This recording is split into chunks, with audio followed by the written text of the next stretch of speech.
Nega namoz uchun tahorat olamiz, hoji? Alloh shunday istagani uchun albatta. Lekin nega? Seningchi nega? Toza bo'lish uchunmi? Mana tugunni ham yechding. Unda nega aynan qo'llar, nega yuz, nega oyoqlar? Bilmayman, hoji. Yuzimizni yuvamiz. Chunki Allohning huzuriga yuragimiz bilan chiqamiz. Yuragimizdan kechayotganlar yuzimizdagi chiziqlarda aks etadi. Shu sababli Alloh huzuriga borishdan oldin yuz yuviladi. Qo'llarimizni nega yuvamiz?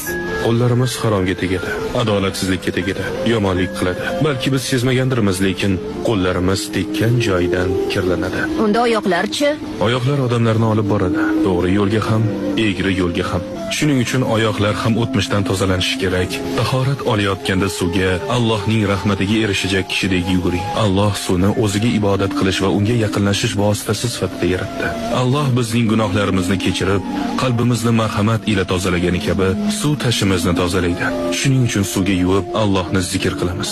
Men bundan buyon doim tahorat olaman. Kuniga 15-20 marta tahorat olaman endi.